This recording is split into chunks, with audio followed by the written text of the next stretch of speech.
ನಮಸ್ಕಾರ ಸ್ನೇಹಿತರೆ, ನೀವು ಪಿ ಎಫ್ ಖಾತೆ ಹೊಂದಿದ್ದೀರಾ? ಹಾಗಾದರೆ ಈ ವಿಡಿಯೋ ನಿಮಗೆ ತುಂಬ ಮುಖ್ಯ.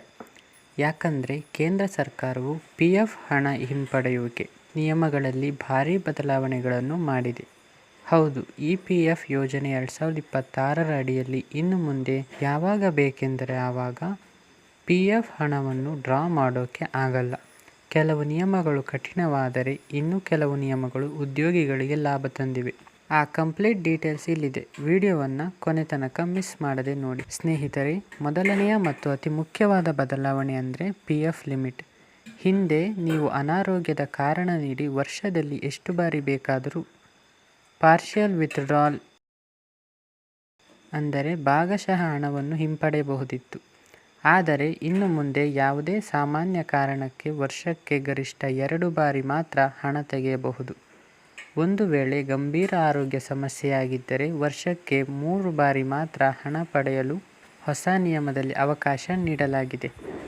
ಇನ್ನು ಎರಡನೆಯ ದೊಡ್ಡ ನಿಯಮ ಏನಪ್ಪ ಅಂದರೆ 25% ಮಿನಿಮಮ್ ಬ್ಯಾಲೆನ್ಸ್ ನಿಯಮ.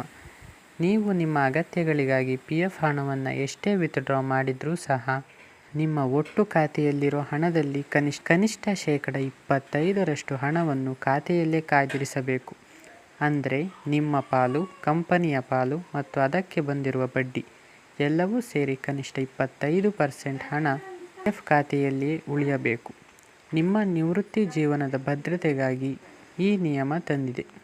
ಆದರೆ ಉದ್ಯೋಗಿಗಳಿಗೆ ಒಂದು ಸಿಹಿ ಸುದ್ದಿಯೂ ಇದೆ. ಮಕ್ಕಳ ಉನ್ನತ ಶಿಕ್ಷಣಕ್ಕಾಗಿ ಇಡೀ ಸೇವಾ ಅವಧಿಯಲ್ಲಿ ನೀವು ಈಗ ಗರಿಷ್ಠ 10 ಬಾರಿ ಪಿ ಎಫ್ ಹಣವನ್ನು ಹಿಂಪಡೆಯಬಹುದು.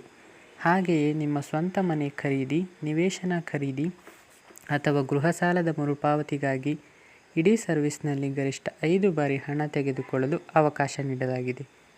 ಅಷ್ಟೇ ಅಲ್ಲ, ಕುಟುಂಬದಲ್ಲಿ ಮದುವೆ ಕಾರ್ಯಕ್ರಮಗಳಿದ್ದರೆ ಒಟ್ಟು 5 ಬಾರಿ ಹಣ ಡ್ರಾ ಮಾಡಬಹುದು. ಕೊನೆಯದಾಗಿ ನೆನಪಿಡಿ, ನೀವು ಪಿ ಎಫ್ ಖಾತೆಯಿಂದ ಭಾಗಶಃ ಹಣ ಪಡೆಯಬೇಕಾದ್ರೆ ಅಂದರೆ ಪಾರ್ಷಿಯಲ್ ವಿತ್ಡ್ರಾಲ್ಗೆ ಕನಿಷ್ಠ 12 ತಿಂಗಳು ಅಂದರೆ 1 ವರ್ಷ ಸತತವಾಗಿ ಕೆಲಸ ಮಾಡಿರುವುದು ಕಡ್ಡಾಯ.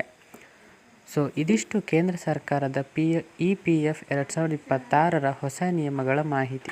ನಿಮ್ಮ ಪಿ ಎಫ್ ಖಾತೆಯಲ್ಲಿ ಹಣ ಇಡುವಾಗ ಮತ್ತು ತೆಗೆಯುವಾಗ ಈ ನಿಯಮಗಳು ನೆನಪಿರಲಿ.